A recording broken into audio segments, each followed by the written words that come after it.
the winner of the 2013 Tasmanian Micro Business Award is Jump Tours. I was actually sitting over there thinking, well, at least if I don't win, I don't have to get up here and talk. But it's amazing. This is our third year as a finalist in the micro business category. I told everyone last night that it was unfinished business, so I'm kind of glad that finally come through with a win. So congratulations to all the other finalists in the micro business category. I do remember last year when Steve got up and said he supplied Tetsuyas and the top 1% of Australian restaurants that, I think he's got it.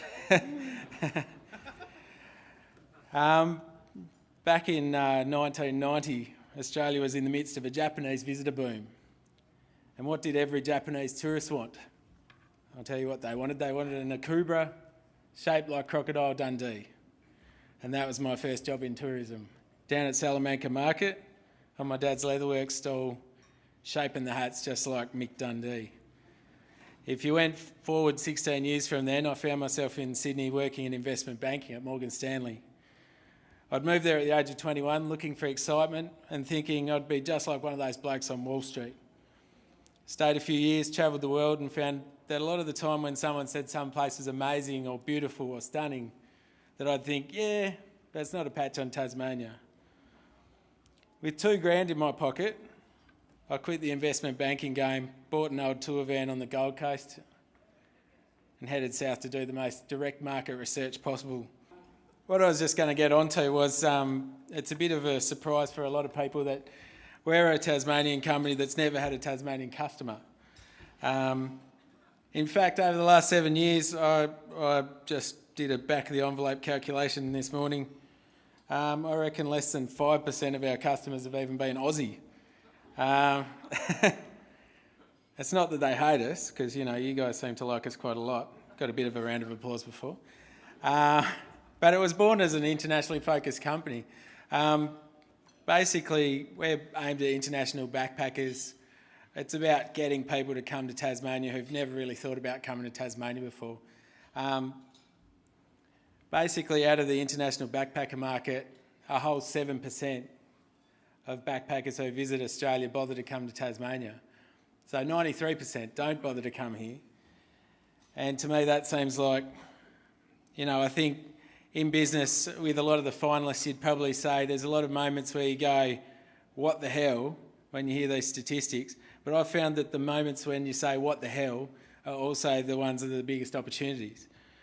So you go, what the hell, 7%, that's an opportunity. If you were in Queensland and you tried to sell some new tourism product, everyone goes to Queensland, everyone goes to New South Wales.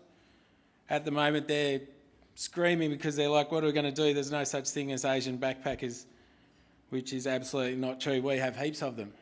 We're about 10 years ahead of the rest of the country with Asian backpackers, I think, in Tasmania.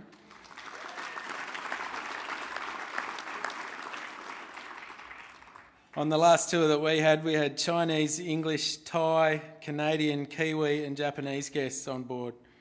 It's like a rolling United Nations every week with Jump Tours. It's a source of ongoing satisfaction to me that Jump Tours has such universal appeal. It goes across borders, languages and cultures. But it's not particularly surprising, and you want to know why. Because the core truth about tourism is very simple. No matter what your nationality or religion or your age is, everyone in the world wants to have fun. Jump has never been a stereotypical tour company. We jump off sand dunes in the quest for the perfect photo. We let our passengers take turns at being guest DJ on the bus. We even told them that they can cater for themselves because that'd save them some money. They're already doing it in backpack hostels, so we thought, why spend another $200 on a tour where you have to, have spag bowl every night or 2-minute noodles. Might as well let them do it themselves. Now, we focus on the backpacker market and, people have a bit of an outdated view of that sometimes, I think.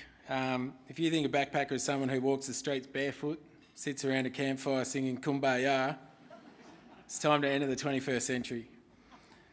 1.5 million visitors classified as youth travellers or backpackers visited Australia in the past year, and they spent $12 billion.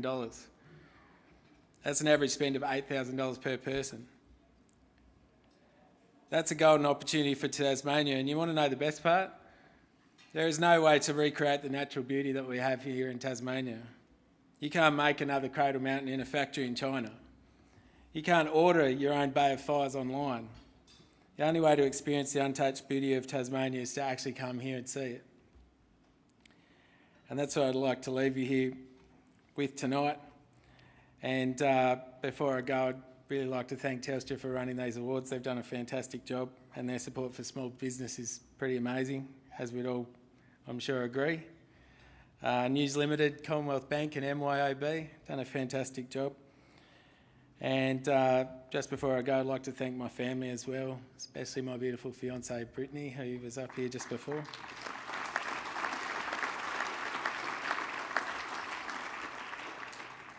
And all the friends and family, because I think we'll all agree, without the passion and without the support from the people closest to you, then none of us would have got this far. And it's as much their victory as it is mine. So thanks very much.